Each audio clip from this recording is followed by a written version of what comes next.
out. Yeah, I'm going to bed. It is Friday night in Phoenix, and you're listening to the Absolute Geek Podcast. I'm Matt. I'm Kyle. I'm Jose. I'm Brian. And with us tonight, we have a special guest. We have the writer and creator of the comic book series Raygun, Gregory, all the way from Japan. Gregory Schoen, how are you doing tonight? Hello. Oh, I'm good, guys. It's awesome. Glad to see you on the show again. Yeah, welcome back. It's glad to have happy to have Thank you back for staying up again. late with us. Yes, staying up late, aka noon tomorrow. It's Tomorrow. noon. Thank you from the future. Yeah. Thank From you the for coming. future. You come from the future to talk to us. Yeah, Jose, go to the hospital right now. Okay, I will. You're gonna have a stroke in 3, Yeah. 2. Oh, oh no. Oh, you missed it. You missed your window, Jose. You gotta wait for it to come back around. But this is your second time on the show, and It is. we're very happy to have you here. And you are the creator of a book that is a real favorite of mine and Kyle's, and fucking awesome. Raygun. But for all we do, it's been a while. It's been a couple years since we've had you on. So why don't you go ahead and tell our listeners about Raygun and The awesomeness of Raygun. a little bit about. Yeah. So this has been like you said, 2 years ago I was here pitching and talking to you guys about the book. It was originally being published digitally through Alterna Comics. It's a 6-issue limited series about a boy named Matthew who discovers Nikola Tesla's ray gun. And a lot of stuff happens around that. It's a story that's it's so interesting how things develop, isn't it? Because when I originally made Raygun, I thought this is a story that everybody's going to love. And it's true. We've never had a bad review. It's a 6-issue series. We managed to put out 4 originally. And now the more that things have changed with comics in general, I really think that Raygun, just because of the tone of the story, the originality of the story, the quality of the work, not just writing, of course, I'm talking about the artist Alonso Molina is amazing. Yeah. I think this is kind of the story comics needs right now. I think if people were to, kind of take the dive into, a new type of story, and, it is a genre science fiction thing. I think it would kind of reinvigorate their interest in comics. Anyway, so 2 years ago, we were publishing through Alterna digitally, but the problem was, for every issue we were selling 50, and I would go online and find some pirated comic book site where 4,000 people had read it. That's really disheartening.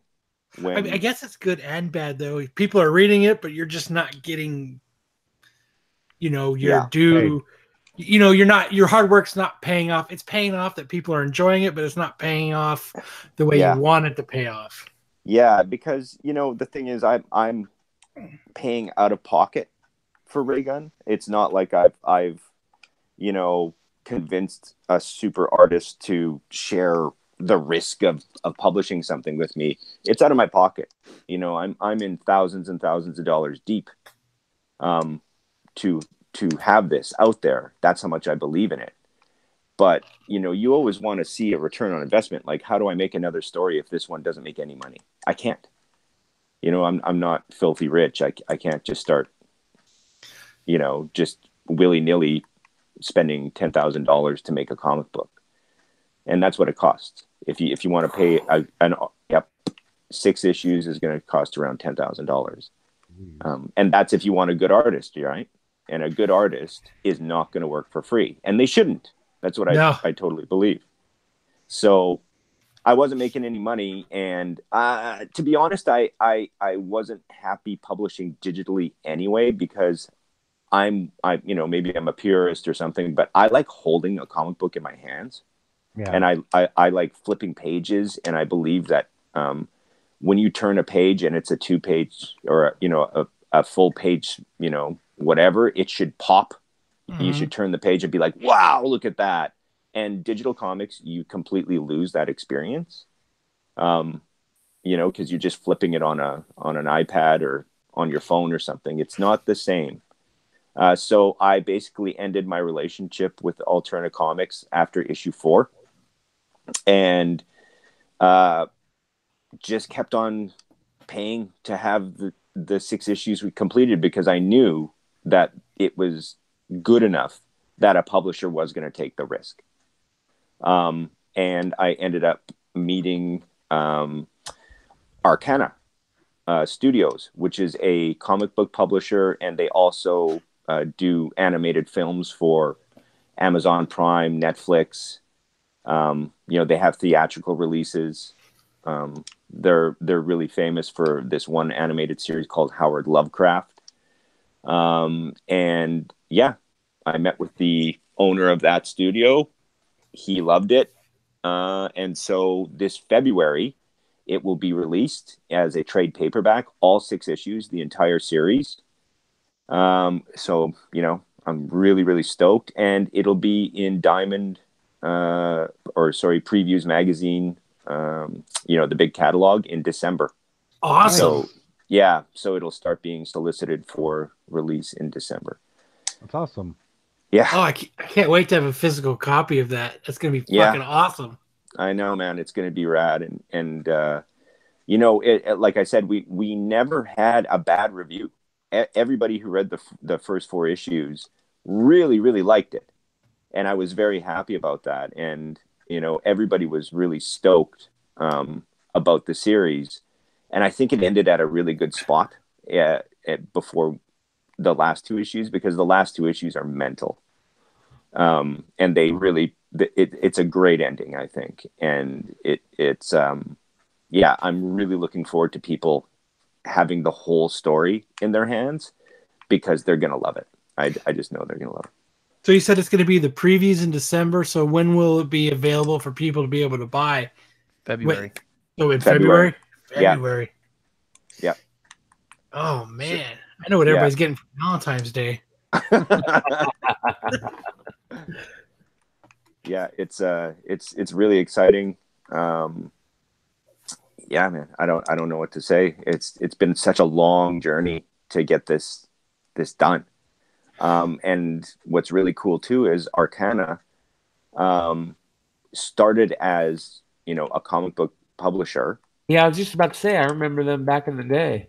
Yeah, man, and they put out a ton of books, and now they're more focused on developing IPs for animated and movies. That's so cool. That's really what they're looking for with Raygun, is to develop it as an animated series or a feature film. So, how cool would that be? Yeah, right. Oh my God, how cool would that be just to see your work? Like, not only do you get to see it physically in like a store, but then you get to see it physically on a screen. I mean, oh my God, like, we get to be in it, right? We'll get to be animated in it, right? Yeah, man. You should have a guy in a bar listening to us drinking a whiskey, and then Matthew blows it up with the ray gun, and there it is. There's our cameo. Oh, you could have me and Matt there drinking whiskey. Oh my God, that'd be so awesome. There's our cameo. I mean, when the first time we talked to you, I mean, we went on and on why we just didn't understand why it already wasn't in comic book stores, because this comic is so awesome. Yeah, I think last time we talked, I asked you about Image, and you said Image passed on it, right? Yep, Image passed on it. They're gonna regret that decision soon. Yeah, but I mean, look at what's happening right now. I mean, why are certain books coming out now? Raygun is about a 10-year-old boy who has a dysfunctional mother, right? And he goes and lives with an estranged father. And it's, it sounds very mopey, but that's the basis of the story. I don't think even though the quality of the story is there and it is fantastic and the action is great and and I'm very proud of it, I don't think a big publisher would touch it right now, because they're more motivated to do other books, even at a loss. I mean, You know? that's a weird thing to say because one of Image's hottest books that's being made into a Netflix series is Huck from Millar, and I guess it's from a big name, but it's such a simple book, but it was fantastic. Yeah, And I agree. it's I way really like different. So it's like that's hearing that from a creator standpoint is kind of like eye opening a little bit. that. Yeah, So yeah. I mean, I can't don't know. believe it took you so long to shop this book. Like it's been amazing, and I know like along the way you've been sharing panels with me and pieces through Twitter, and man, the art is fucking beautiful. The story is fantastic. Like I can't wait to see how it ends. I mean, Yeah. I think Kyle and I have got to read up to issue 4, and I think that's.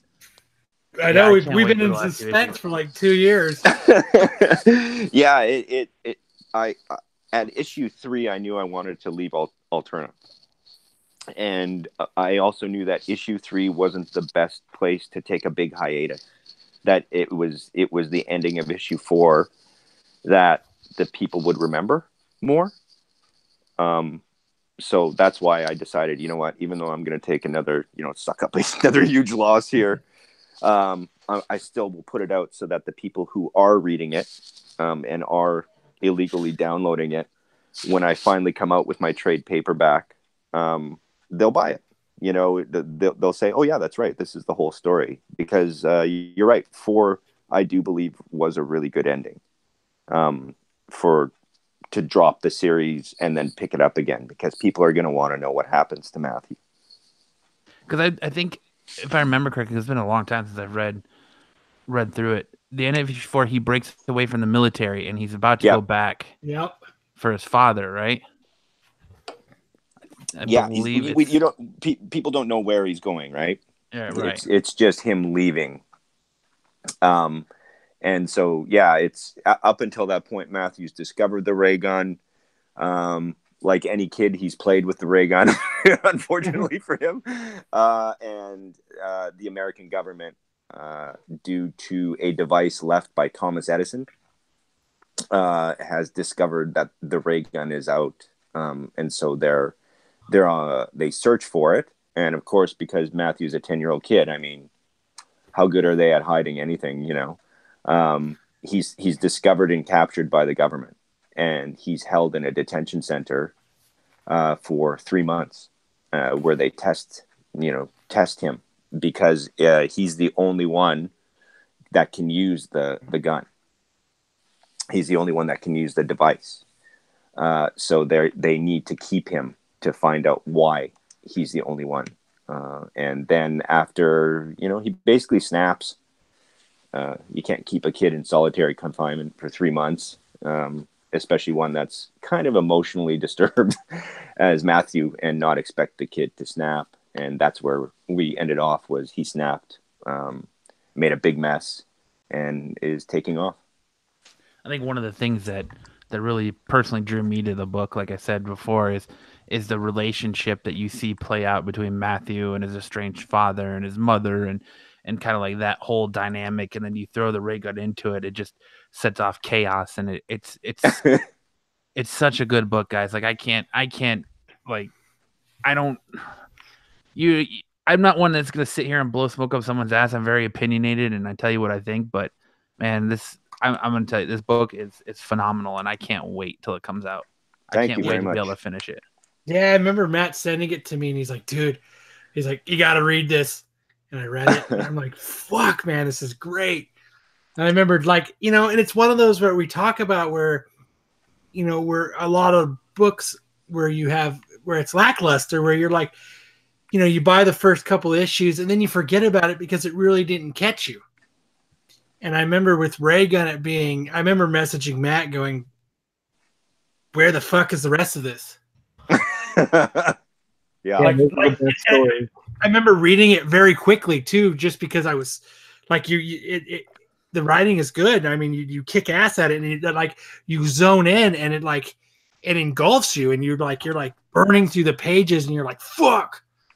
And I just, and it's very rare that actually happens now with a lot of stories.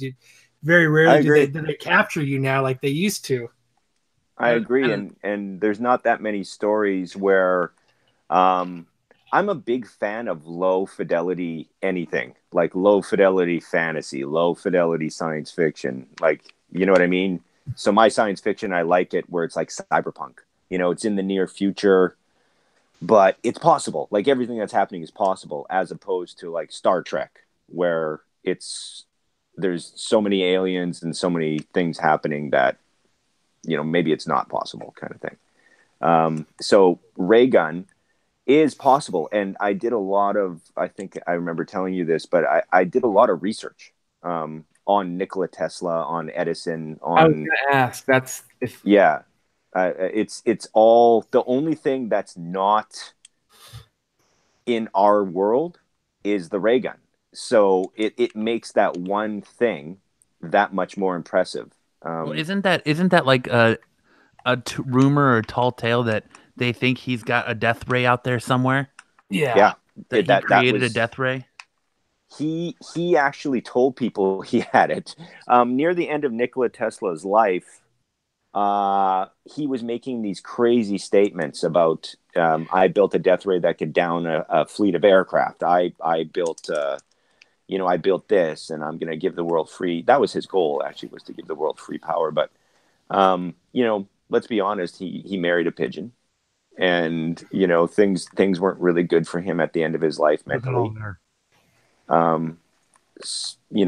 So he made a lot of statements, but one of them was he made a death ray, and he did so many crazy things, like his Wardenclyffe research facility in New Jersey, he caused an earthquake. Like, just by messing with electricity, he caused an earthquake that could be felt, and yeah, so a lot of the stuff that he said that he could do, some of it he did. One of the things that really blew me away that I didn't know about Tesla was, I knew how Edison had tricked him and, stolen a couple of ideas. And then not only did he steal the ideas, once he felt that Tesla was showing that he was better than Edison in making those products, Edison would, at that point, he was working for the Edison company. So Edison would take him off the project and make him go dig ditches for laying lines. Yeah, that's true. That's true. He was originally brought in by Edison. That Edison was smart. He hired really, really talented people often to work on his projects, and then he would take the credit because he owned the company. There's nothing wrong with that. I mean, it's just being a good businessman. But he was threatened by Tesla, and especially when Tesla developed AC power, alternating current, that's when he kind of proved that he was the superior scientist than Edison. But that's the superior newsman. Well, and not a superior businessman, which is where Tesla's great downfall was. He was terrible at business. He was hyper intelligent at science and practically retarded when it came to making decisions about business. That's how I am too. He died penniless. Yeah. He was living in a little hotel room, and all of his patents got stolen, and it's a sad story. I think I do some good work for him though in the story. You guys can keep reading it, but I'm very much looking forward to reading it now. So I'm glad. Oh, great! Glad to hear it. Yeah, thanks. I think one thing about your book that really draws to me is it's your writing reminds me, and I know he just passed, but your writing style reminds me a lot of Stanley's, as to where you're more focused on the people and not so much like the ray gun and the power and what's going on. You're focused on, it seems like your book's main focus is on Matthew and his home situation, his relationships with the people and what's going on. And you're building a good foundation about the characters, and not necessarily about the characters, but it's a good mix of what's going on, the consequences of finding the ray gun. Yeah. And that's thank you so much. Oh my God. Like that was an amazing compliment. But thank you. that's a thing though, right? Matthew's a great character because he's real. I mean, kids who come from broken homes that have drug addict mothers do have problems. And that's not all of them. I mean, I'm not going to judge them or anything, but is that Jose the kid will. you yeah, oh no. Yeah, of course. What do you guys call his mom again? Oh, mijo. That's his mom talking to him. Yeah. Oh, I love that. Oh, mijo. Oh, mijo, it's your birthday party. Yeah, it's awkward birthday party. Mijo, go do your laundry, mijo. Oh my gosh. One of my favorite episodes of this show was when you guys were doing comic book reviews and you just wouldn't let Jose do his comic book review. I was You so just kept- pissed. Oh, you were so mad. Like, just even listening to it, I was like, that guy is gonna fucking blow up in a second. You That were was so stroke. mad. That's when he You're sets the book down and starts playing the safety dance. Yeah. Oh no. Yeah, and you had the stroke after there. That's Matt's fault. It's your fault too. Oh my god, that is probably one of my favorite episodes too, because me and Matt, we actually talk about that a lot. Just how fucking funny it is. Just and I remember when we were making that episode, we would do it and like Matt would look at me and I'd go, and then I would say something so that it would interrupt him, and then I would look at Matt, and then Matt would interrupt. It was just, I don't know, it was just fucking funny. Like, we just knew what to do and we just kept doing it. And Matt was like, and then Jose's like, he's just sitting, he's trying to be all serious doing this comic book review, and we're just fucking, you're just like poking the bear. We have sticks and we're just poking him right in the stomach. And The kids. I'm done. Yeah. Yeah, I'm done. And he was like trying to review the weird, creepy bug sex book too. yeah, I'm done. you can dance if you want to. Started playing video games on his phone. Oh man. Okay, well, let's just sum up with Raygun is it'll be solicited December in Previews Magazine. So anybody listening, please, check it out, order it, tell your comic book store, you'd like to see it. Maybe they'll get an extra issue or two. And yeah, it's going to be released in February. And hopefully, maybe in January, I can come back on the show and give it a little push. For sure. Cool. Yeah. Kyle we says can- only if he has a shirt by then. Well, actually, I was going to say, You I'm will gonna have a shirt by then. Yeah. And I'm going to send you a copy to sign. Oh, yeah. Yeah, definitely, man. To Kyle. Yeah, definitely. Oh, well, yeah, that was going to be my next. Podcaster. That's gonna be my next question. Are they gonna send you on the con circuit, or does it depend on how well the book sells? No, I'm definitely going to San Diego this coming year. Oh, nice. Yeah. And probably, hopefully, get myself on a couple panels or something. And yeah, just pitch the shit out of the book and just talk about it with as many people as I can. It's funny though, because I actually, have been talking to people, publishers and stuff like that about what's happening in comics, and they're very much pessimistic. Everybody's pessimistic right now about how the industry is doing, and you have one of the big two who are kind of not even caring about the quality of the work right now. Marvel. Yeah, Marvel. because You know which one? Gee, you don't even have to guess which one. You already fucking know who it is. yeah, well, they have all that money from the movies, right? And They're it still makes a making lot of comics. sense. It makes a lot of they're making comics, but is that you can make a shit sandwich? Do you want to eat it? It's Only if it has a really nice cover on it. yeah. I was asking the wrong guy. Oh damn! But Damn, yeah, he does I listen to don't the know show because he's fucking got you pegged. Right? Fucking Brian. What do you guys think about that, though? I've been saying it for a while. I agree 100%. I'll even say that there's very few companies out there that don't have their head in their ass, at least most of it.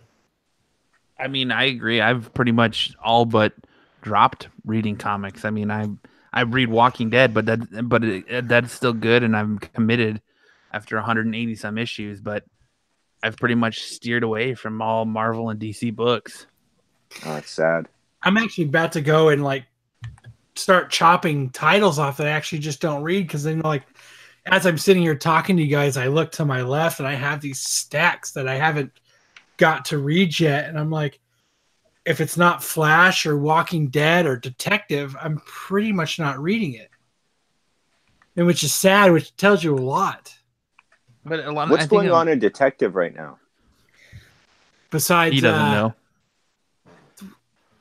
I am an issue behind, but the last issue was when Dick had been shot, and then he had, he was like sitting in the bar and he was talking about it, and he, and he's not Dick Grayson anymore. He's Rick. What? I think that's all bat pole fucking bat root fallout though. That root. Yeah, he got shot by Dick, yeah. he got shot by an assassin, and then like Batman's on this quest to find him. Like he went through and he found this like the dude's Russian's brother, and he's fucking like he's finding him so that he can get to him, so he can do his bat thing and not with his wang. What about whoa, Rick? Yeah, he got shot, and it was like it's like a memory thing, but it's more like he's sitting at a bar and he's more like blocking it out almost. Is what I was getting from it. But yeah, he got shot in the head. Reading reviews, it felt very much like what Batman went through in Scott Snyder's 52 run, where him and the Joker forgot about being okay. Yeah, he forgot about being Batman, and well, you get the feeling that he kind of remembers, but he's kind of like fuck that almost. Like Dick Grayson's kind of like because he makes like a reference to it. Rick. That's stupid. So cheesy. Rick Grayson. Oh my god. Who's writing this? Oh, they just switched writers. Good. Oh my god. Can you what's happening? Robinson is writing it. Oh, what's happening? Like, okay, what do you got for me there, Robinson? Okay. You know how his name's Dick Grayson, right? Yeah? How about Rick? Oh. We're gonna take the D off of it. Yeah, how do we make this happen? Oh, that was good. I needed that. There's been so much fallout about the bat root. We can't have anything named Dick. We gotta change the name. Bat root. How about Rick? Genius. Publish it. Sign that man to an exclusive contract. Give that man a raise. Oh, that's funny. How do you guys feel about old Stan Lee dying? And we were just going to transition to that. It's sad. I mean, it's a huge cloud over our culture, a black cloud, because, I mean, you associate comics with Stan Lee. It's what you do, and it's sad, and I don't know. In a way, I'm happy for him though, because he finally gets to fucking rest, because the dude's 95 years old and he was going up until like 2 months before he died. Fuck living that long. And he the last year and a half of his life, he's gone through some shit, from the sexual harassment allegations to his wife dying, to the lawsuits, to this, that, and the other thing, and people taking advantage of him, and like it's been a shitty situation for the dude. And I mean, at least he's hopefully getting a little bit of rest and a little bit of peace now. But yeah, I think it's gonna come out soon. There's gonna be a massive fight over his estate at some point. He's got a daughter, right? One daughter. Yeah, he's got a daughter, and apparently they were working on I got a rose bush from the front yard of it. Yeah, called Dirt Man together or something like that was his final created character. But like I said, I think it's gonna have a lasting effect on the industry, I think, because nobody wrote books like he did. And he's got the bad rap for stealing people's ideas, and just not giving credit to people. You're not giving credit to people, and he had all those falling outs he's had over the years. And hey, no one's perfect. The coolest thing about the death of Stan Lee that I really seen is it was when when people were finding out, you've seen a lot of people that that weren't huge comic book fans were going, "Holy shit, Stan Lee died." Yeah. And that shows the impact that he actually made on everybody on this planet. Like it affected everybody. You didn't, you know what I mean? You didn't have to be a huge comic book nerd to be going, "Oh fuck, man, Stan Lee died." And I just went to show. I was talking to somebody. I was talking to the comic book store owner that I go to, and he was like, the one thing about Stan Lee that I could really say is because of him, I've met people. Like I have friendships with people. And it's because of him, because if he wasn't here, I wouldn't have, he's like, I wouldn't have met you. And I was like, well, that's true. I wouldn't have the podcast. I wouldn't be on this podcast if it weren't for Stanley. Indirectly, if he didn't really do anything, like, we wouldn't be sitting here right now. Yeah. So like, it's kind of cool if you actually think about the true ripple effect that one, like how many people do you actually come across and you hear about and talk about that has this ripple effect for everybody through everything. Like, I mean, how many people can you really think of that does that? Not many, and not in that way where, he's created something that will last longer than any of us, man. He's created characters that are going to outlive our children. And, there had to have been something special for that. He must have had great ideas for them to last that long, because generally creative ideas like that, look at the stories that last the test of time, right? You got the Bible, you got, Perseus and, all the Greek tragedies, Spider-Man. The Bible and Spider-Man. That if you think about it, though, that is our culture, right? Like that's what we're going to be telling our kids about. We're not going to be telling them about the journey of this guy who killed Medusa or whatever. We're going to be telling them about how Spider-Man beat, Sandman, Well, that's what I said when I was talking about your writing as far as Raygun goes, is that he gave the world characters that it wasn't about their superpower. It was about the person. Yeah. Like that's what draws everyone to Spider-Man is it's a story about, even though this kid from from New York has these superhuman abilities, the stories are mostly about his life and the struggles. And let's not forget, he everyday was also struggles. a nerd.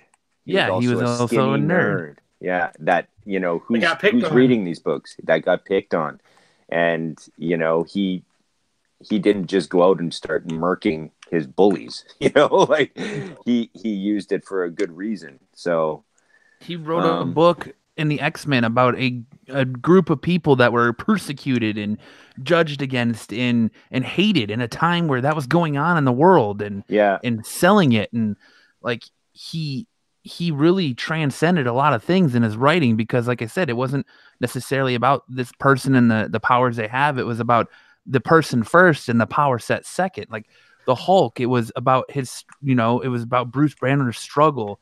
And then when he would become the Hulk and struggling with his life and things like that, it's not necessarily about, being a Superman or, what you can do with your super abilities. It always reminds me of the conversation he had with Brody.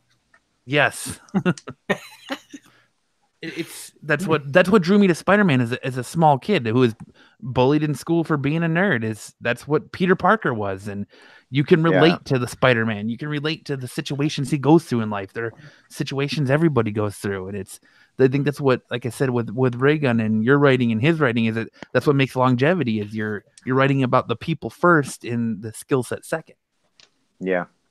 You have to start there though. You have to start with the characters, but the characters have to be relatable. And that's the problem with what I'm seeing in a lot of people's work right now, is like they're making these characters where who first of all, who's relating to these characters? And, are the people who would relate to those characters, are they buying comics? Because if they were,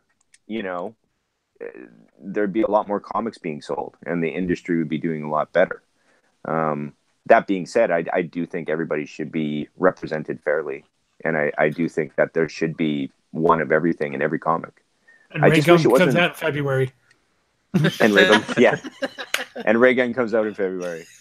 But you know, you mentioned the X-Men. I'd like to talk about that because you're exactly right. The X-Men, and everybody would always talk about it. The X-Men were this symbol of what was happening in the '60s, right? With the civil rights movement, and you know, people rebelling against the establishment, and did. But it wasn't so goddamn heavy-handed, was it? No. It was fun, and those characters, even though they were these mutants and outcasts, and you know, they had a black one and a blue one and a Japanese one. They were fun characters, and they all came together, and you know, they just did good things, and people love them because of that. And now you have what's happening where it's all politics, and there's no character development. You know, and characters are being thrown into these situations just because of of their demographics. And it's like, is that what you were just talking about with good characters with a good background, or is it just actually kind of wasting them, you know, and wasting the ability to have one of everything in a comic because you're just plugging them in without not thinking about their backstory or, you know, what they can do for the story. Well, And I think oh, go ahead, Gal. I said, and I think that's why a lot of these storylines and a lot of these books fizzle so fast. It's because you could see there's no chemistry. There's nothing there. You could tell it's just being thrown together for the purpose of being thrown together. Yeah. I think it's a money grab. It's a let's create a first appearance because people are going to go nuts over it and it's going to explode online and it's going to get people talking. It's a money grab. And you kind of see, like in the movies with the Marvel Cinematic Universe, they're just now catching on to what Greg was talking about with relatability. Their last two huge films were Black Panther and Avengers Infinity War. And what made the villains in that completely different from any other villain in any other Marvel movie? Relatability, your ability to connect to them. They made Thanos. They made Thanos a sympathetic character. They made you connect with him. And kind of the same thing with Killmonger. They made you connect with him. And that's what, and even in the new season of Daredevil with Bullseye, they make you connect with him. Oh yeah, I really like the new season of Daredevil. It's what's driving the force now. But you don't, like you were saying, you don't have that in comics anymore. You don't have that connectability. It's well, we're gonna make this person gay now because the LBGT community wants a gay character. Well, that's fantastic, but why not make them their own character? Why not establish something new? You know, there's no originality anymore, and I guess it's hard to. Why do you got to keep bringing the same characters back to life after you kill them? Think of something new. And it's so funny how they outed Iceman too. Like I could give a shit if Iceman's gay. Like who really cares? But isn't that funny how they did it? Remember it was young Jean Grey? Yeah. And she's like, pissed. "Oh, you're gay." He's like, "No, what? What are you talking about? I'm not gay. What are you?" And she's like, "No, I'm reading your mind. You're gay." Yeah, she doxed him, man. That's how he came out. Yeah. No. But then you look totally doxed him. Like I feel bad for Cena Grace, who's a friend of the show and someone I know who's writing Iceman now, and he posts on Twitter all the time about the shit he gets from people like, "I'm not reading Iceman. He's not gay, not my Iceman." Like he's getting shit, and he's constantly like, "Look, I didn't make this character gay. I just got to take over the book. Like it's not my fault, you know." That's the funny thing about it is I blame Bendis. Like, is he gay? Who? Cena? Cena Grace? Yes. Oh yeah. Oh, okay. So flaming. So that makes it even more hilarious where he's like, "Guys, I didn't make this guy gay." Like but he gave Iceman, he established him, like he gave him a backstory, he gave him a purpose, and he's done wonders with that character since taking it over. But it's just like, it's funny to me like how much shit he gets on a daily basis from people, and he's just like, "Dude, I didn't even make the character gay. That wasn't my call. I just took over writing him." They're doing that with a lot of characters though, and it's not just gay, it's, you know, turning certain characters into women and, you know, changing their religious background, you know, silly stuff on. It'd be cool if it was a new character. Why can't they just make a new character? They're going to get so much more. Look at Kamala Khan. she was a new character and everybody loves her. When they mess around with these characters that have history with people, and it's not about being prejudiced or racist, I think, with a lot of them. It's just, hey, we've had this character for 40 years, and this was that character's story. And I agree. Changing it. People don't like change with things that they are comfortable with. Well, look at Miles, dude. Miles is he's he's a product of a biracial relationship, and Bendis created him, and he's damn near as fucking popular as Peter Parker. Yeah, but he's a new character. It's a perfect example. New character. Yeah. They didn't subsume his identity to make him a pastiche for another type of group of whatever that's going to do whatever. Yep. You're exactly right. Just make new characters. Make good new characters. People love that. People love good new characters. But when you screw up a character essentially just to have some gotcha story point, nobody's gonna appreciate that shit. But with the passing of Stan Lee, I mean, I'm hearing stories about comic shop owners raising prices on back issues and people buying up books because he wrote it thinking it's going to be worth something, and it's like I seen there was a bookstore that I see some of the forums of Facebook.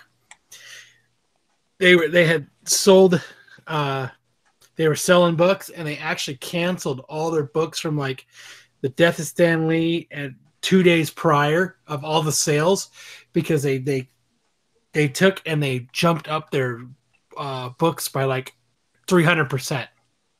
Wow!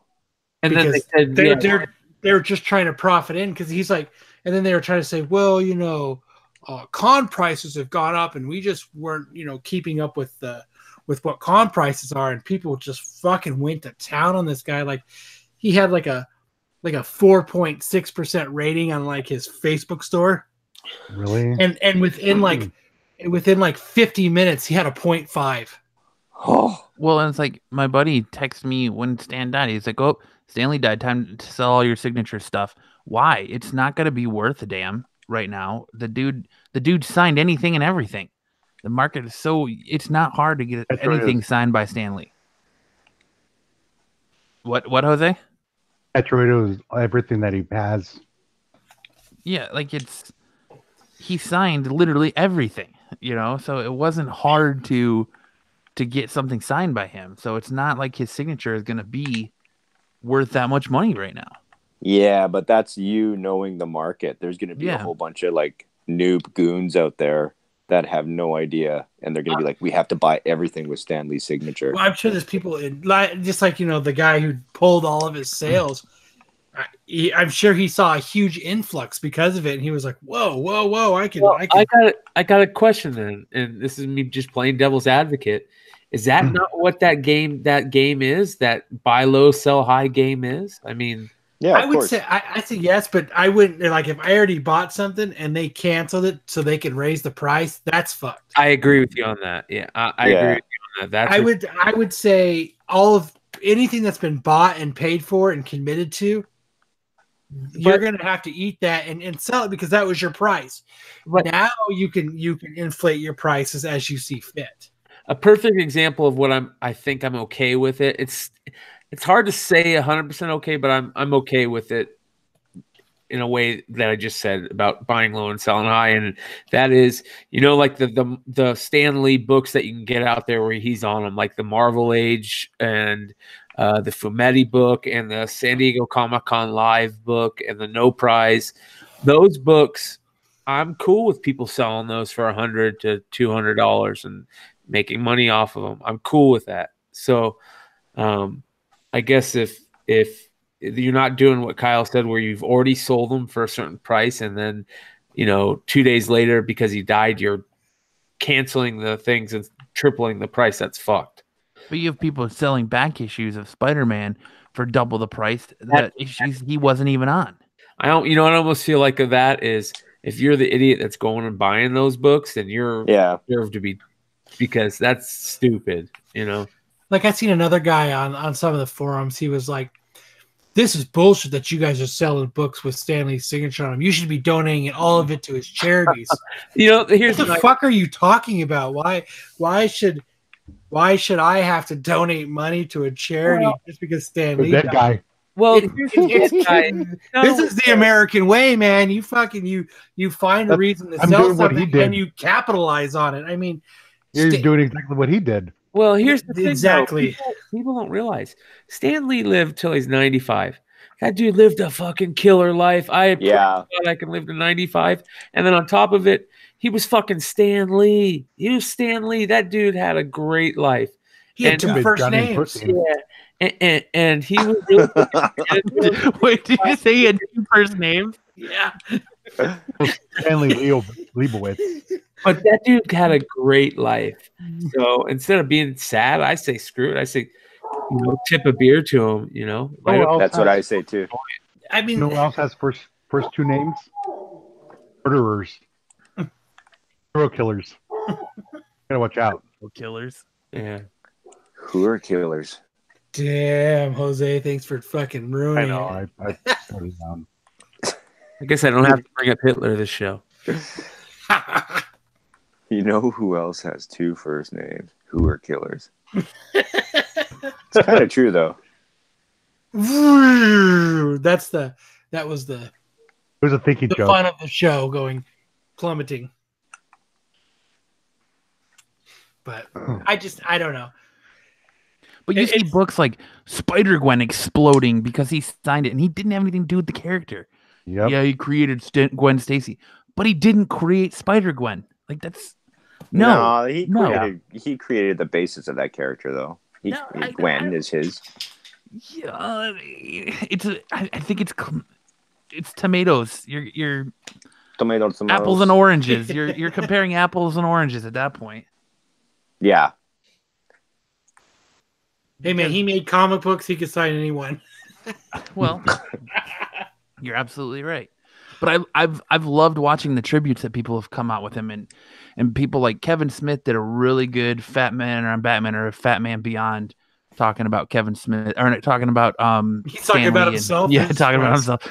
Yeah, talking about Stan Lee and all the times he's met him and funny stories and stuff with him, and just the tributes that are coming out are awesome. And I love what I think it was, I can't remember who was it posted in our chat the other day of a thing with him, Todd McFarlane, and it's Stan Lee, Todd McFarlane, and fucking Rob Liefeld. And Stan Lee's sitting there taking shots at Rob Liefeld for the fact that he can't draw feet. Oh. Like stuff like that. And like Kevin Smith tells a story about him coming over to his house and taking shots at Johnny Rotten, and it's just like the man was transcendent. And you're right, absolutely right, Brian. He lived a fucking killer life, and the dude's immortal. He's immortal. He achieved what everyone goes through life wanting to do. He left his mark, and he'll always be remembered, and he's gonna be fucking immortal. Yeah. Like Greg said, he created characters that are going to out surpass us, our children, our children's children. It's ridiculous. Mm-hmm. Forever. He created a mythology. And universe. Yeah. How cool is that, though? That is so cool. Just the thought of that. That is so cool. And he was 95. Like, come on, man. Like, how much longer do you want to live? I mean, you're rich. You've made things that people love. Yeah, it's over, I mean, technically the guy was the closest thing to a god any one of us is gonna, see on Earth, because he created a universe, and a lucky few got to dabble and play in that universe. Yeah. So it's crazy the effect he's had on the industry and people, and even to 95. But I still think the fact that that's what killed him, and he would have celebrated his 96th birthday next month, and I think his downfall was the fact that he stopped touring, he stopped going out, he stopped all that stuff. And fucking old as dirt. Well, yeah, but when you're going and you get up every day and you're constantly going, like that's what you ask any old person that lives that old. What kept you alive? That's what they say. Yeah, they say that it's routine. It's having and something to do every day. Right. And when they took it away from him and he was, he stopped doing signings, and what, 2 months later, after he stopped doing signings, 3 months later, he passed away. It's been longer than 2 months. Was the catalyst? He didn't get to suck on the souls of nerds anymore. He lost his sustenance. He lost his life force. No more whiskey and masturbation. Yeah, no more sucking. That's your life force. Oh, sorry. I'm gonna be like 6,000 years old then. You're gonna be like 62. My nails are gonna be like 19 inches long. Your toenails are already that long. Clink, clink, bitches. You're fucking. You can hear Kyle's toenails on the floor before you see him because they sound like talons. That's why I gotta buy new shoes so fast because I dig holes through them. Yeah. Whiskey and masturbation. When he wears fucking sandals. That is the key to life. It's definitely, like I said, and who knows? He could be this could be the start of the comic market crash that I think needs to happen. I've been saying for a while. I think needs to happen. There doesn't need to be a crash. There needs to be a correction. There needs to be a spike. There needs to be something that attracts people enough to pay for it. Yeah, like I said, I think it's what people need is just to have a good story and just to be like, wow, that was really good. This is something that I want to show my kid. This is something that I want to talk about. Instead of talking about Game of Thrones or something, they might be able to say, yeah, and I also read this really good book about this kid who finds Nikola Tesla's ray gun, and then you have all those conversations about Tesla and Edison and what happens if you have this, just exactly like we did. There's enough there for everybody, for people to be interested. And that spike will come in February when Raygun goes on sale. Yeah. Oh, I can't wait for February. I'm so excited. Yeah, man, me too. It's a long time coming. It's a lot. Hey, what happened to your story that you were writing? Oh, I've still been working on it, but it's been shelved. Yeah. It's been shelved. I still work on it from time to time, but I'm just like I don't have a lot of time anymore. Yeah. He does it when he leaves the office. Yeah. Which isn't very rare. Yeah, my room. Didn't you tell me that when you heard Stanley pass, you were going to leave work early? I did. I did. That's awesome. You were just going to log off and lay back down in bed. I was going to sit in bed and cry. Oh, man. It was sad, man. Like, I'm going to go home from work early. It's crazy how he's touched so many people's lives, and even if you never even met him, he's had an effect on your life just by the characters.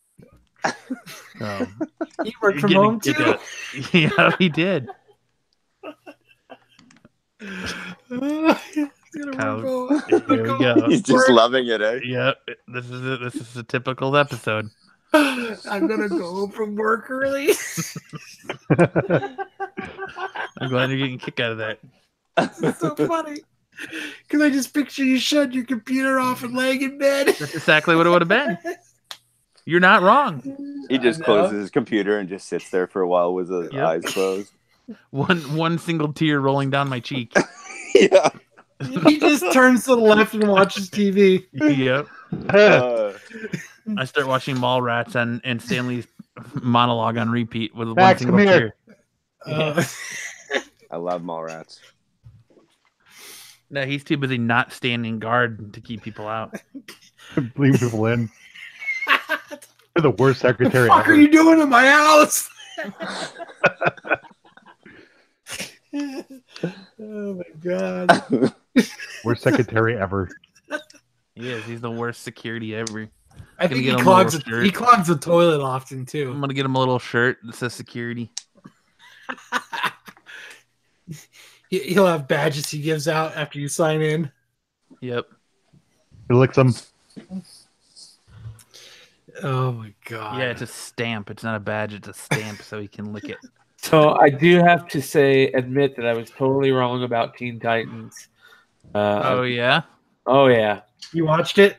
I kind of watched it again. My brother hadn't seen it, so I watched the first couple episodes again, and And then we got all the way up to I think I watched the latest one tonight.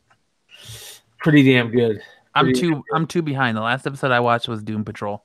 Doom Patrol was the one that kind of made me go, you know what, this is maybe really cool. I didn't expect to see them. So yeah, I haven't seen it. It's not released here yet. It's coming to Netflix in Japan. Oh, it's wonderful. You're fucking lucky.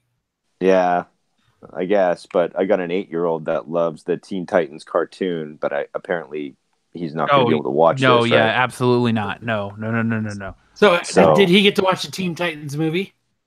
Oh, fuck. Oh, the cartoon? Yeah. Yeah, when they went to Japan, yeah. No, he's talking the Teen Titans Go to the Movies. Oh, no. The animated cartoon. No. They have a different one? So there's it came out in the States this summer. It was called Teen Titans Go to the Movies. So no, it was like Teen Titans Go, but it was it was actual a movie. So you live in Japan. What's that like for real? Like, what is that like living in Japan? It depends on. I live in Tokyo. I live in Shimokitazawa, Tokyo. And before you answer it, remember that whole conversation before the show started? You're about to open up another can of worms. He's fishing for something here. No, I'm not. No, I really like. Okay, like I have a friend who's in a band. Yeah, and they go to Japan all the time to play, and they say they love it when they have the opportunity to go play in Japan. Yeah. They say it's the greatest experience because there's nothing like the Japanese fan of like American music, and they have all these friends there, and they talk, and they've gone to Japan like 4, 5, 6 times to play, and and they say it's the greatest place to perform, and they would love to live there. He always talks about, I wish I could live in Japan because it's just so awesome. Yeah, it is. Yeah. I mean, I don't want to blow it up too much because there's always a downside, right, to everything. But I love it, man. Like, you know, I'm originally from Winnipeg, Manitoba. It's under 1 million people in the middle of the prairies in North America. And then I moved to Vancouver, which is 7 million people, or maybe it's a little more now. But, you know, multicultural. That's where I met my wife. She's Japanese. And now I live in a city with 30 million people, you know, and just to be able to see how cultures change and how people are different, it makes me appreciate this country so much. And this country is great for me, man. I mean, I am functionally illiterate here.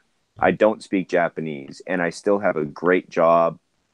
You know, I've managed to start my own team at the place where I work for gaming. You know, big shout out to Rebecca if she's listening to this. You know, it's a fantastic place. And what's really great about Japan, besides the food, cost of living. I mean, we lived in Vancouver, Canada, which is so damn expensive. So people think that living in a city this size would be really expensive. It's not. It's actually much cheaper.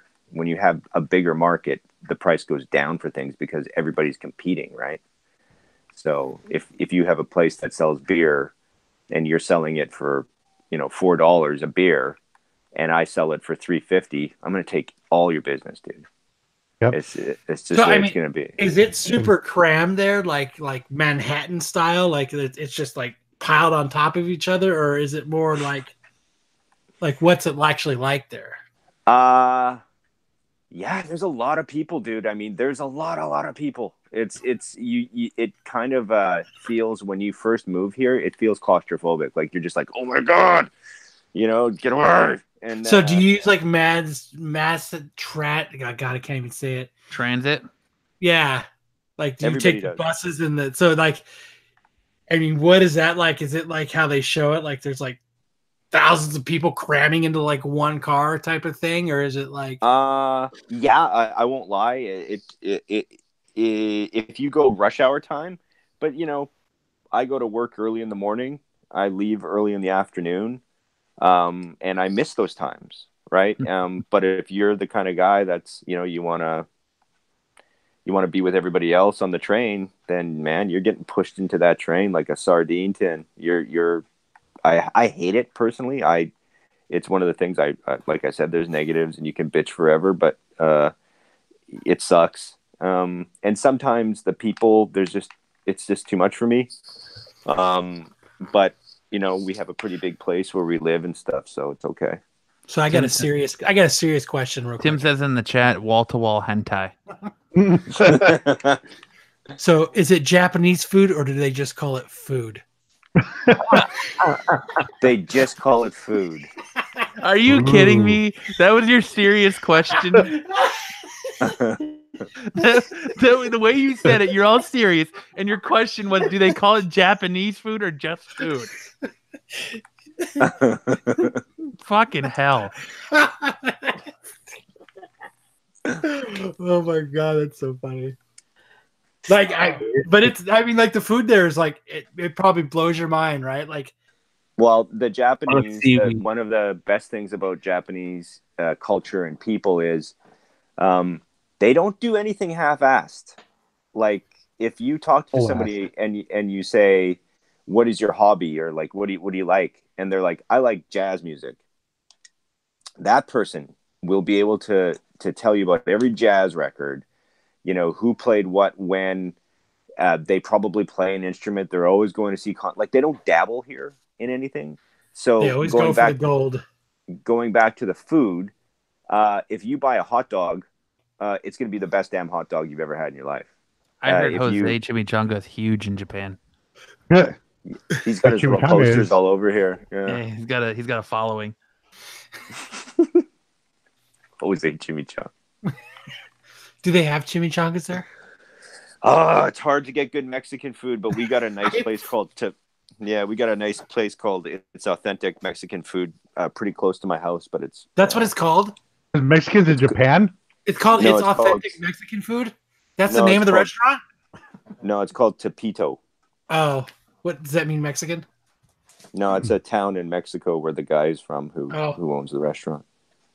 So he went from Mexico to Japan to open up a restaurant? That's fucking genius. Yeah, man. I bet you he calls it Mexican food, Kyle. No, he just calls it food. Yeah, do you call it Mexican food or food? I should ask him next time I'm there. Yeah, Japan's great. Hard to get comics, man. There's only one really good comic shop in all of Tokyo where you can buy Western comics. But you can buy like fucking manga on like every street corner, right? It's everywhere. Yeah, it's everywhere. Yeah. Oh, can you give me some Bleach bootlegs? I'll actually send you like what they read here. It's every week. Tentacles everywhere. No, that's a myth, you know. But it's this huge book, and it's all kind of, I would say, black and white, but it's not even black and white. Like some of the comics are purple pages and then yellow pages, so that they separate in this huge book. And that's what people buy every week. And on the cover, like Shonen Jump or something like that. Yeah, and then that's who does Bleach. On the cover, there's always they do a lot of stuff. Big boobies. Those are the best.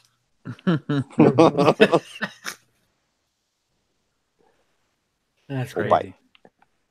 So, one more thing. Go ahead. Call boobies opai. If you want to yeah, opai. So you said you're from Manitoba. I am. Do you listen to? This just came out of my head out of nowhere, just because I'm going crazy on this podcast lately. There's this CBC podcast where this guy goes and figures out like old murder cases and tries to solve them. Do you listen to that? No, man. I know something. No. I thought it was going to be a hockey question. That's what I thought it was going to be. What's the Brian was about to come hard with a hockey question. No. Well, do you follow hockey much? No, man. I've never been a hockey fan. I like football and fighting. All right. Well, anyways, that's why they take your Canadian citizenship away. Yeah, right. Yeah. You have to go to Japan. You don't like hockey, eh? We're not going to kick you out, but please go. You got to go, yeah. Actually, I was really lucky to be when I was, because that's where I met Igor Corday. And because he was living there, I don't know even why he was living there at the time. But yeah, he's like kind of like my mentor when it comes to making books. Nope. He's the guy that reviews my stuff and gives me advice. And his wife too is a professional comic artist in Croatia. And yeah, that's where I met him. Very cool. Yeah, that guy got a bum rap in the West. He's a goddamn genius. His artwork is so fantastic, and he just kind of like took on more work than he could do, I think, like with quality, and so the quality of the work dropped. And then of course everybody just, this guy sucks. It's like, actually no, he's doing 3 books every month because, the artists, Ethan Van Sciver was one of them, actually couldn't keep up with their assignments. And so they would be like, hey, Igor, yeah, can you do this issue too? And he's like, yeah, okay. Not thinking, because he's rushing, he's not doing that great a job. Yeah. It happens to a lot of people, actually. It's kind of a bummer. Yeah. Yeah. But, they're making money too. They're, it's a goof, that's for sure. But they kind of bring it on themselves, right? They're like, oh, I'm getting an extra page rate. I'm making more money. Yeah. But is it worth it? I was reading an old trade the other day, and it was a trade I hadn't, picked up at all since I got it. And I was going through it, and the art was so absolutely terrible that I couldn't read it. It was an X-Men book, and it was just made me realize how art can change a comic book so quickly. Who was the artist, That was Ramos? this Jill. I don't remember who it was. What was the storyline? Do you remember? It was the one where Havoc and Havoc and Lorna were getting ready to get married. Okay. And Juggernaut was fighting. It started off with the X-Men fighting. What's the Canadian group? The Canadian X-Men. Alpha Flight. Alpha Flight, yeah. And Juggernaut just destroying people. And I would love to write Alpha Flight. Oh my god. Yeah. But anyways, it was a really crappy storyline, but the art just made it beyond terrible. Yeah. Much worse. There's certain things that, gel, certain art styles that gel with certain characters and stuff, and it definitely doesn't gel with the X-Men sometimes when, it's that bad. I love the Alpha Flight, the fact that it was James Hudson and Heather Hudson who found Wolverine after he escaped from the Weapon X compound. Yeah. And they like nursed him back to health, and he always loved Heather Hudson because of that. Yeah. Because she was the one, basically, as soon as James Hudson comes into this cabin they were in, he would just go mental all the time. Yep. But he was like the gentle whatever with her. And so they always had this special relationship. I always really liked that for some reason. Yeah, same type of thing that him and Jean had almost, right? Yeah, she could calm him. Yeah. I really miss those It's dark outside. Those Sun's getting low. What did he say? Sun's getting really low. You know what that's from? No. It's probably. Oh, the Enders. Oh, yeah. Jesus Christ, man. What's that from? It's from what is it? Avengers 2, when Scarlet or Black Widow would tell Hulk to calm down. Wait, and then Thor tries it in Ragnarok. We can say that. Oh yeah, Sun's getting real low. No, I don't know. I never heard that. Ragnarok was great, eh? I love that. That's my favorite movie. Yeah, I like Taika Waititi is the director. He has so many good movies, or a good movie. Thor Ragnarok. No, he has where the shadows, what's it called? It's a documentary, a fake documentary about 3 vampires. Oh, where they all live together? Yeah. Yeah, that's a great movie too. Yeah, that's the one. That's his firm, or is it his first debut director film? But it's really good. So he's from New Zealand then, right? Yeah. Oh, that's cool.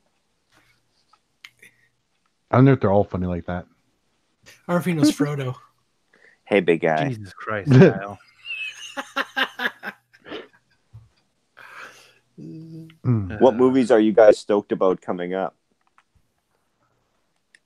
I mean, it's got pretty much all the Marvel stuff for me. New Mutants, New if it ever Mutants? comes out. Well, it was supposed to come out this past April, I think. It got pushed back because Marvel bought them out, It's gonna get shelved. or Disney. It's gonna get shelved. I think New Mutants gets shelved, and then I was convinced that they were going to do that with the Phoenix movie. No, it got redone basically. Yeah, I know. Yeah, but I thought for sure, yeah, that one's dead. And they pushed it back to be a summer blockbuster instead of an early release. Yeah, I don't know. I'm kind of tired of X-Men movies. You know, like Yeah, nobody gets them right. yeah, it's tough. That last Wolverine movie was baller, but Oh yeah, it was really good. yeah, but now I don't know. It's hard to do the mutants, I guess. I don't know. Well, it's not if you all you have to do is stick to the story. True. That's all you have to do, and they keep fucking it up every time. That's true. You gotta relate to the masses though. The masses don't know shit. The masses are what pays the bills. Yeah, the lowest common denominator is what you got to shoot for with films, right? So, but yeah. What about Captain Marvel? You guys all psyched about that? Oh yeah. Oh come on. Like it said in the 80s. Are you really? Yeah, I am. If they're gonna I bring am too. Skrulls in, and opening up that whole space thing, I'm all about it. Oh my god, I don't know, man. I love my wife and my wife is totally usually not like this, but we see every single Marvel movie, and of course because comics. But yeah, that's the one movie where I'm like, I don't know. Like I've never read her in the comic besides when she was in the Avengers. West Coast Avengers, right? No, man. New Avengers, right? No, not even that. Francis Yu was writing her. No, the best time for Carol Danvers ever was in the late. I don't even know how I got these issues, but it was in the late 70s when Wonder Man and Beast were members of the. Remember they used to get pissed and like go on double dates and stuff. That was the Dave Letterman issue. Yeah, right? and then there was like that big robot like. Yeah, like that's when Carol Danvers was really cool in my mind, and then that was just prior to her getting mind wiped, and her power stolen by Rogue. But that was when she was at her best. Like she had survived all this stuff. I remember that episode from X-Men, the cartoon from the 90s. They actually did one where Rogue stole Miss Marvel's powers. Yeah, because of Mystique. Yeah, and she got that always forced to do it. Me. And it was because I can't remember what exactly, but basically Rogue had stolen somebody else's powers just to be able to fight her, right? Yeah, she stole her powers, right? But this is what happened. Rogue stole somebody's powers so that she could fight Carol Danvers. And then they ended up fighting on the Golden Gate Bridge, I think it was. Or it was the Brooklyn Bridge, one of those things. And they were a bridge.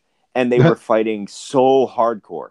And it was a great battle. And Rogue got the upper hand on her. And she was so savage. Like, she was so, like, I'm going to rip this bitch's hair out. Yeah, she didn't let go of her when she was sucking her powers up. And then she permanently drained her. Ah, it was so cool. And then Rogue, remember, she always had Carol Danvers in her brain. Yep. And she was always like, what the hell? I have her memories too. And yeah, those really were my favorite X-Men times. Those were the best. That was when X-Men was as prime. Yeah, that was every fanboy's X-Men, Yeah. So good. I don't even know what they're doing now, man. I haven't read an X-Men comic in It's terrible. They're trying 5 years. Yeah, all these different colors. Yeah. They're trying to like grab that Glory Day stuff, but they're relaunching Uncanny. It falls flat. Yeah. Oh yeah. You launch it every time, and it's so annoying. I've you would tried think- it a couple times, and you're just like, I don't know. I just go, fuck it, pass, and I just fucking end up just fucking tossing it to the side. And you would think Is at the Xavier time, still dead? You know, I think they brought him back, didn't they? Oh, did they? think I have the so. one with Lilandra's and Xavier's daughter. Yeah, and that's also got who else is on that team? Anyways, they're putting all these different together. And Yeah. you would think that with the culture that we're in the way the world is right now, and how everyone's so on edge culturally and divided, like X-Men would be thriving right now. Yeah, that's what I thought is like, wow, this is a great opportunity to use that, you know. They should And, capitalize on that. But I guess again, if you go too heavy-handed with it and you don't make good stories, well, does it matter that you have a good outlet for a type of story if the stories suck? You know, like nobody's gonna want to read them. Jay says in the chat, so I saw a rumor that Wolverine is going to be in one of the Avengers films. I think that's just a rumor because they actually don't acquire the. If I'm correct, they actually don't acquire the Fox rights until sometime in January. So the deal is not officially done until sometime in January. So I don't think you're going to see Wolverine in any Avengers films. Maybe down the line because nobody knows what they're going to do after the fourth one. So maybe down the line, but I don't think you're going to see him. It's too bad that Hugh Jackman doesn't want to do that anymore because Getting too why not? old. But Wolverine can be old. You know, it's fine. Yeah. As long as he's got the DeVito should be muscles. Wolverine. He's tall. Bob Hoskins. No way. You got a Tommy Wiseau. No, Tommy Wiseau. he's throwing a football. Who was the lead singer of the Misfits wanted to play Wolverine.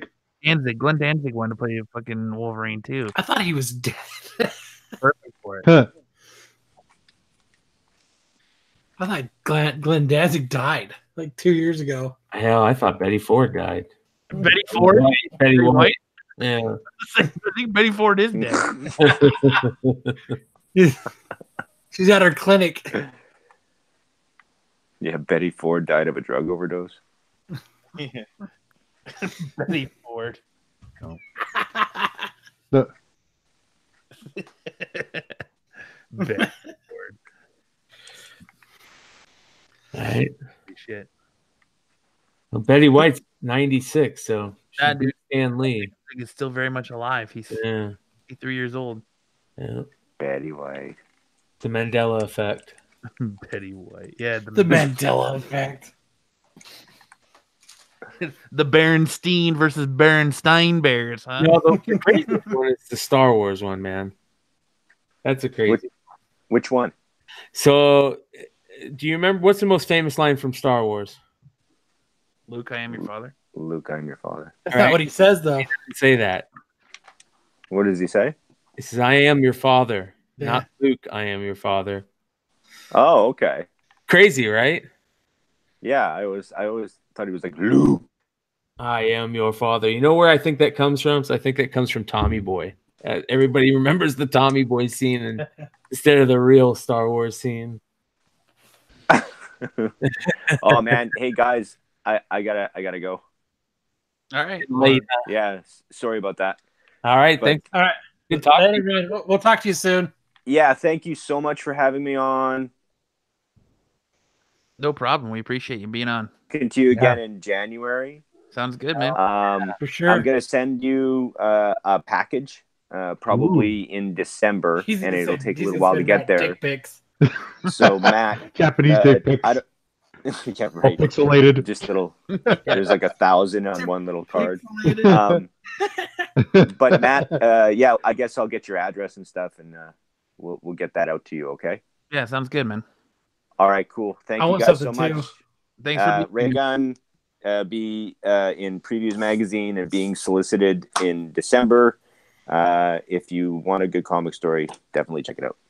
For sure. Please. All right. everybody Ask for check it out. at your It's local awesome. comic shop. Okay. And thank you, Jose. Awesome to meet you today, man. You too. It was and awesome Brian, to meet you, Jose. Yeah, Thank Brian, really good meeting you too. You too, brother. I'm looking forward to reading the book. Okay, thank you. Have a good night, guys. You too. Later. Bye-bye. Bye. Say bye to the future. Say bye to the future. A question for you, Brian. What's up? What do you mean that you're going crazy on this podcast? What? What did you mean when you said you're going crazy on this podcast? The podcast about the murders. Yeah, the podcast oh, about oh. the murders. Yeah, there's this podcast that I've been listening to. I've been going crazy on those true crime podcasts. Okay. And there's one called Up and Vanish that I just binged like over the last week at work. And I started this one about Canada where the You don't crime. give Brian a bunch of shit for plugging. I the was. podcast. No, I was about to give him shit because I thought he was going crazy on this podcast. Like, well, you can get the fuck out there. Yeah. No, I knew what he was talking about. No. Hell no. Come on now. Come on now. Did you listen to last week's episode? I haven't yet. I did. You haven't heard our fantastic new edition? No, I was looking forward to it too. I was hoping he was going to show up here soon. Yeah. We had a good guest. Yeah, Greg was fantastic, man. Yeah. Greg I can't is wait for awesome. Raygun. It really is like, we're not just like saying it because he was on the show. Like, if you guys, to all you that have been listening to us, like, that is a awesome comic. We fanboyed over this book for the last 3 years. We did. Got I mean, hard for it. it's an awesome book. Like I've been giving him shit for what, 2 years now to get a shirt. Yeah. You guys gotta let me read it. Somebody's gotta let me borrow it and check it out. It's awesome. I'll have to see if we still have the we might not be able to get the stuff he sent us since he's not with that company Obviously, you anymore. can pirate it. Well, I'm not gonna do that to him. I'm just playing. Come on now. Well, wait till January or February. Yeah. It'll be worth it. It's we've been in suspense for a couple years now. We still have 2 more episodes. There are 2 more issues to read. Mm-hmm. Yeah. I remember it too. I think it actually ends with like Matthew like walking away from the military base. Mm-hmm. Like the Incredible Hulk. Yep. Yet with his thumb out and the sad music playing. There's a little thing in the book when you open it up, the sad music plays. It's actually a really cool book. Yeah, it definitely sounds like it. Yeah, I wish I still had the digital copies, but I think they got taken down. I'll have to ask him. Yeah, for sure. I'll have to ask him if he has something that he can send me. Did he put out any physical copies of it? No, it was all digital. Okay. Because I gave him crap because I wanted physical copies. Well, remember, and he was even saying that. He was saying that he'd rather have physical, Yeah. Yeah. Well, like Stan Lee said it best, looking at them is great, but there's nothing. It's like boobies. They're great to have in your hand. There's nothing quite like a bag of sand. holding that comic in your hand. Yeah. But yeah. So what you missed last week is we have a new addition. I can't fucking talk to our podcast team, and he's a little 8-year-old boy named Chest Rockwell. Chest Rockwell. Chest Rockwell. A pretty funny go to the guy. bathroom real quick. I'll be right back. You gonna go get him? No, I have to go to the bathroom. I'll be back. He's in your bathroom. No, I have to go to the bathroom. There's a little boy in your bathroom? He's got a turtle head. It's popping out. Got a turtle head. There's no way he's got a turtle head. What the fuck? I gotta go to the bathroom. I got a turtle head. Yeah. That's great. It is. But Chest Rockwell is hilarious. Yeah. Well, I was hoping Jose was gonna be able to get him on the show again tonight. He's a funny little bastard. I'm looking forward to hearing it now. Ugh. Hey, I did something crazy. I went to I went over to San Diego over the weekend, and we did a tour of the breweries. And we just by chance walked into a brewery that was doing a collective beer with the Deftones, and which is like my favorite band ever. And Heck yeah. and they had all this Fuck cool. that shit. Oh, wait, Oh, there's there he Chest. is. Chest shows up. There he is. Fuck you, shithead. Fuck face, butthead. Nice to meet you, brother. Nice to meet you. Jeez, Chest, what a mouth. Jose's taking a shit. I let him out. He let you out while he was taking a shit? No, I stuck in his room and locked his door so he can't get in here. So are you saying that Jose's your dad? No, No. he's my roommate. He's your I think roommate. Glover. Is that a good or bad thing? What, roommate? Oh, Hey, yeah, if beer. you want to call it that. He buys me beer. He buys you beer? You're like 8 years old. I mean, it's kind of weird. What kind of beer you drink? What does he buy you? What is it called? Budweiser? He buys you Budweiser. Well, at least I guess he was fucking cheap on you. What? Then why does he go fucking cheap on you? I don't know. That's all he gets from me. Tell him you want the good shit. I'm surprised he doesn't steal his dad's Bud Light. I don't think his dad drinks Bud Light. No? I think he drinks Tecate. Tecate. Makes sense. I think he's a dirty beaner, anyways. What? Jesus, man. Jesus, Chet. Oh man. So I got a couple jokes for you guys. Let's hear him. All right. Ever have sex while capping? No. It's fucking intense.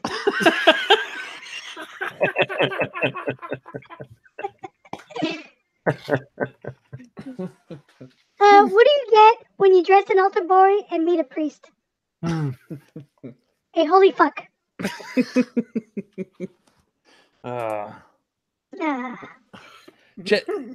Chest, we have some listeners that sent some questions for you this week. Oh, can't wait to fucking hear these.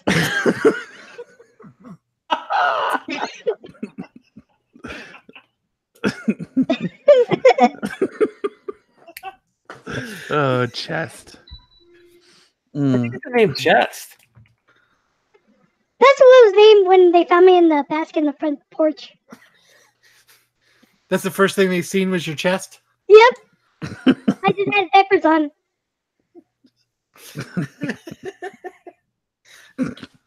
What would they have named you if you had diapers on? Big dick. Swinging dick. So Andy from old Minnesota says, Chest, what do you do when your Tinder date comes to your place, gets too drunk to do anything, eats the rest of your Popeyes, knocks your clean clothes onto the ground before passing out? He's asking for a friend. Punch her in the face. That's a little harsh. That's it? Then what? You just punch her in the face? That's it? Then you're back to what you're doing or what? Yeah, kick her out of the house and punch her in the face. She ate the last your Popeyes. Yeah, that's why you punch her in the face. She ate my chicken. Fuck that bitch. Nobody eats my chicken. What would you do if she smoked your weed? I'll kick her in the cunt. What? What about you drink your Budweiser? Remember what I said about getting canceled last week? Yeah, no, it's this week. The old kicker in the cunt. That's the topper right there. We're gonna cancel this week, that's for sure. Bring it on. So Tim wants to know, is a pregnant woman in a swimming pool a human submarine?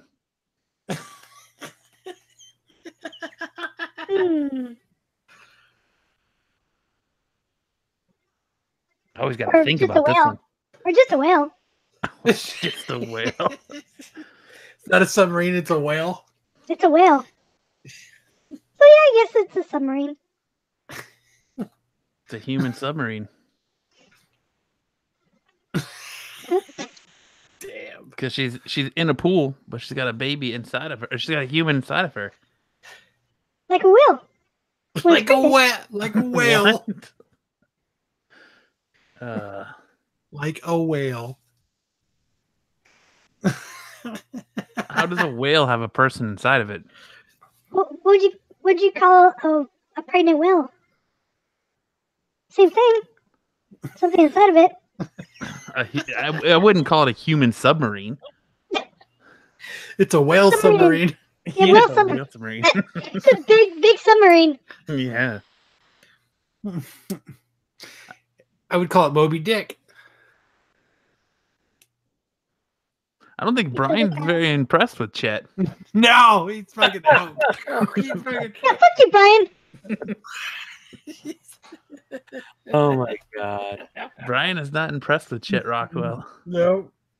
He said, fuck Chet, I'm going to fucking space out and watch Yep. TV.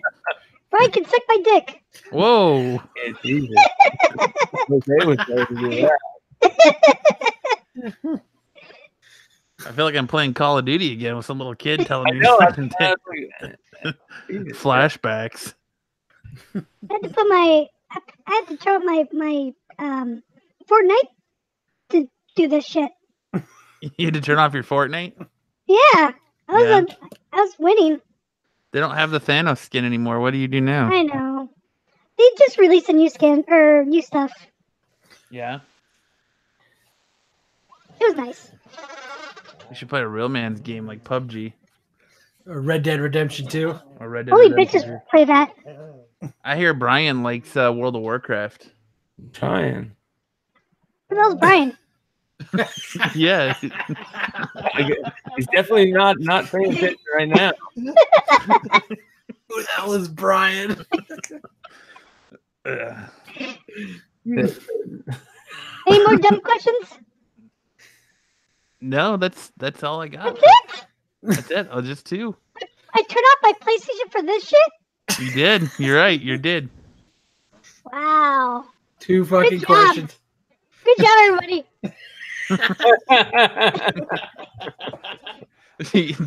Chest is not pleased. Nope.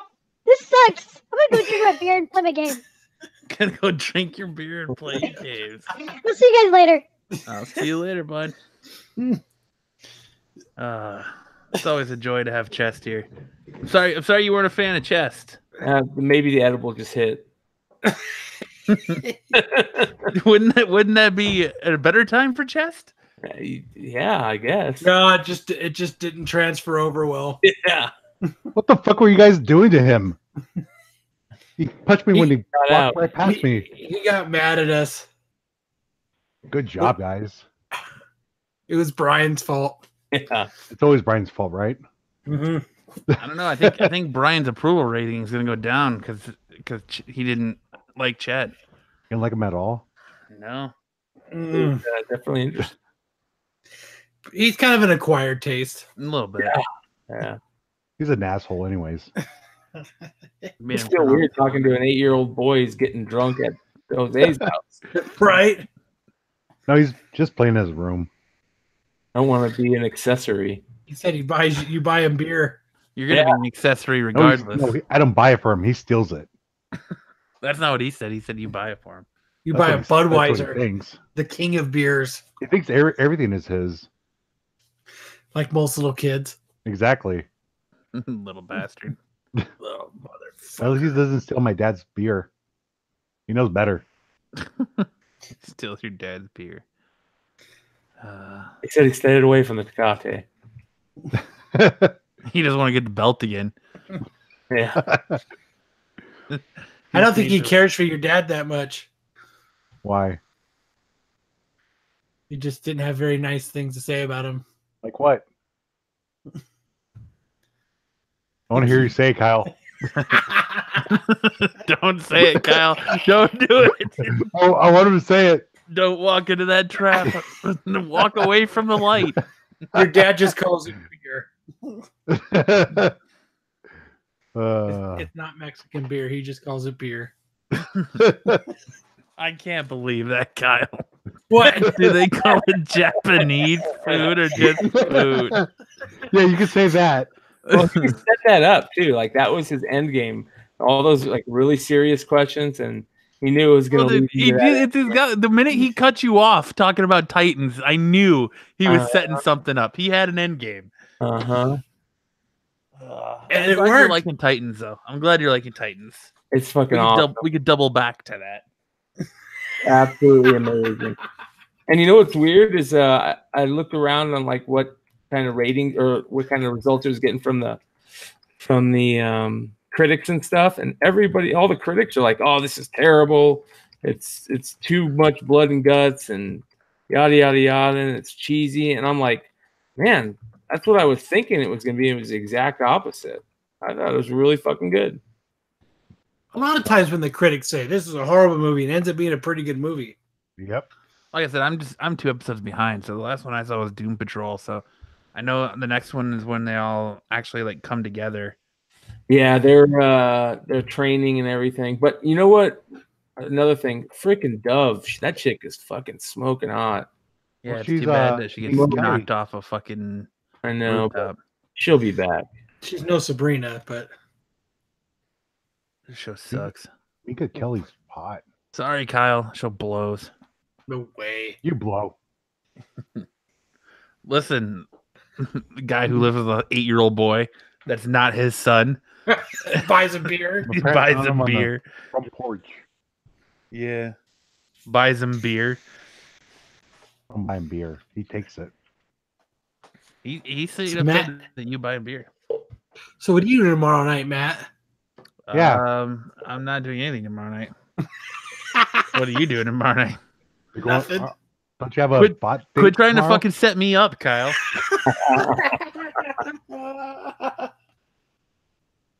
That's why I'm glad we're podcasting tonight, so that way you guys can't sit there and be like, whore, whore, whore.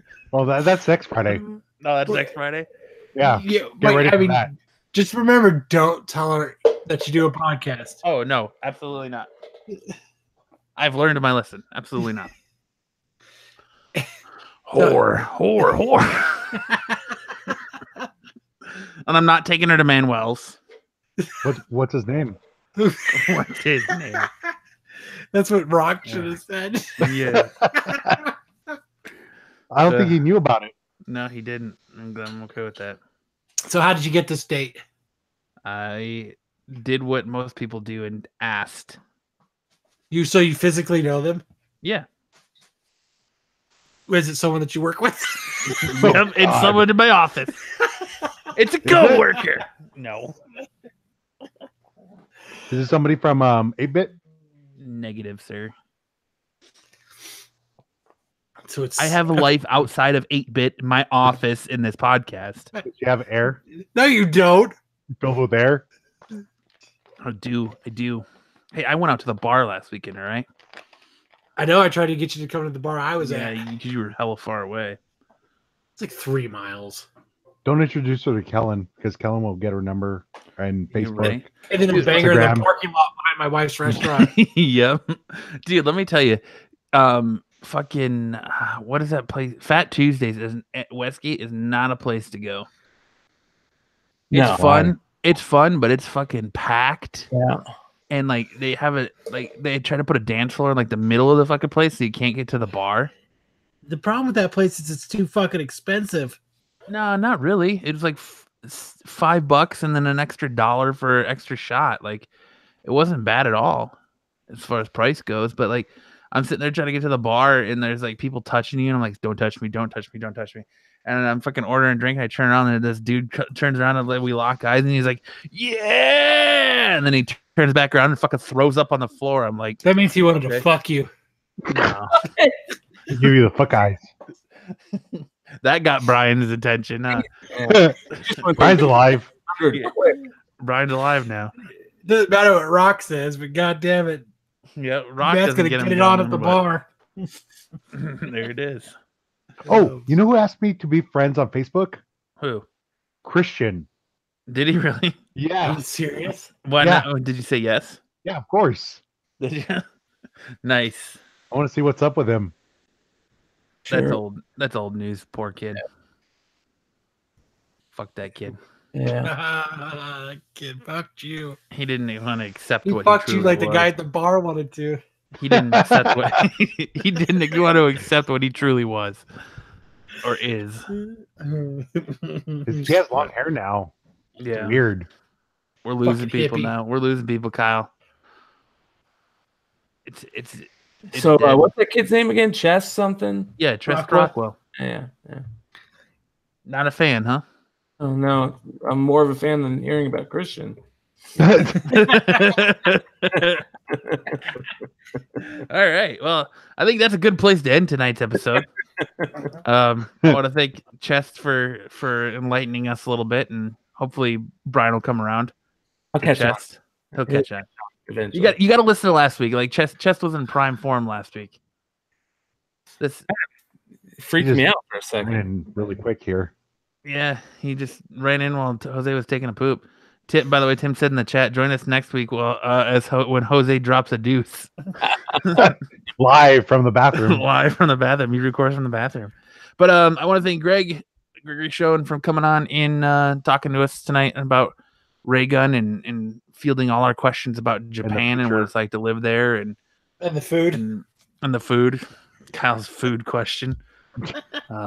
Thank Brian again for joining us yet again. Hey, the hard-hitting questions, man. Yeah. Brian, I think you're starting to do our show more than you're doing Flipside, huh? Yeah. We're getting ready to go weekly, so hopefully that'll change. Hopefully it doesn't change. Well, no, I can do 2 shows, man. I love doing the show, man. So that's not what I heard earlier. I heard you're going crazy on this show. No, you just heard that. That's for sure. But sounds like you're going crazy. Yeah. You're doing some shit. What's that? First sign of schizophrenia, man. Oh yeah, maybe that's true. Maybe I'm just finally about to have my Jose Ascension moment and have my stroke. So where are you going on your date to? You're not going to tell us? I'm not telling you. Come on. I'm going to top. Show up. I'm going to. I do not put it past you. You're going to Top Golf, aren't you? Negative, sir. Yes, I'm going to Top Golf. You can take her to McDonald's. I'm gonna take her to McDonald's. Yeah. You can get her a Pop-Tart and a Monster. Yep, dude. That's what I gotta get. Oh, that's what I forgot to ask Chest about. Fuck. She's gonna get a lady boner. That is, I know exactly what you forgot to ask Chest about. That's what I forgot to ask Chest about. What? Oh well. Next week. Morning wood. Next time. Ew. I don't want to know about that. and needing a monster to wake up. Matt's comes 2 hours after he wakes up. It does. I did it. It was a private conversation, Kyle. Not anymore. Not anymore.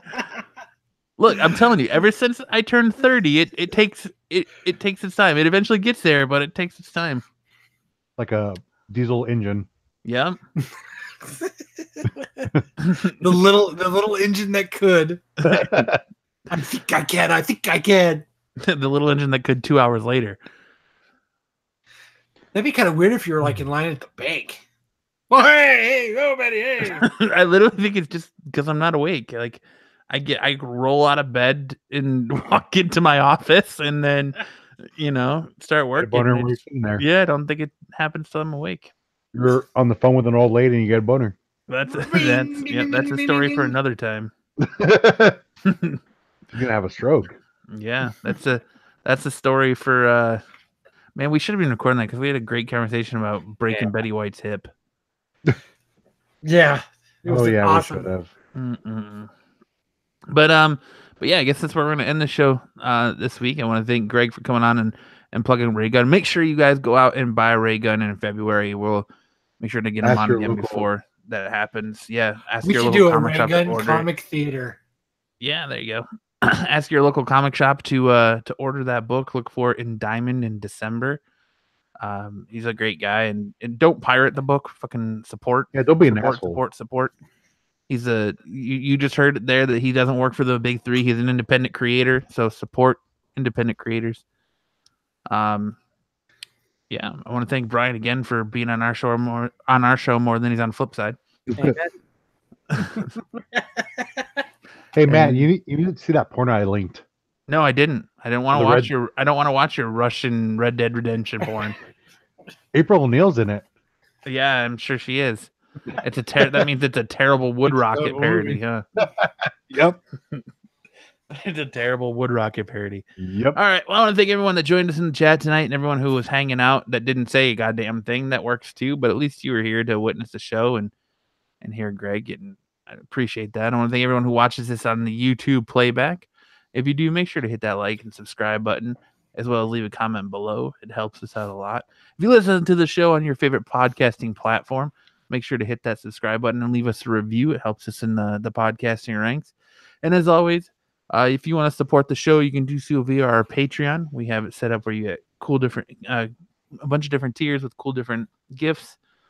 They're a lot of fun. And if you want to get that special something for the Absolute Geek fan in your life for this holiday season, as Christmas is coming up, you can do so via the Absolute Geek shop. Where we have T-shirts, mugs, all kinds of cool stuff. I thought you were saying you mean send us something. Oh no, That'd be nice too. Yeah, there you go. As always, we want to if you want to get a question in for Chess Rockwell if he comes back next week. More than 2 questions. You can leave those in the comment section. Yeah. You can leave those in the comment section below or on any of our social media platforms.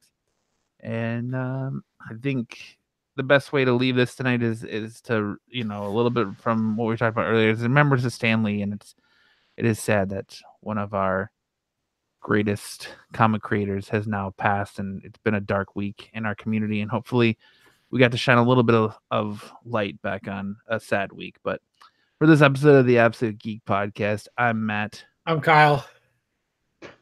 I'm Jose. I'm Brian.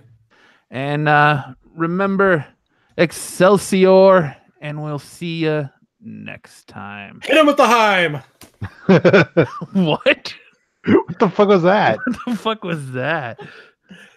To those out there, there's somebody out there that knows what that means. Okay, well, face front, true believers, Excelsior, and we'll see you. Oh, by the way, we will not have a show next week. What? Next week is Thanksgiving. So what? For us, we won't have a show. Fuck? Nope, not happening. What? Why? It's not like Thanksgiving's on Friday. That's fucking Because I'm gonna have a shit ton of family in town. So who gives a shit? Have them on the podcast. Yeah, fuck them. They don't care about you.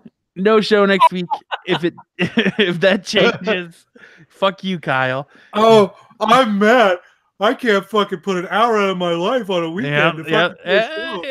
All right, guys. We'll see you next time.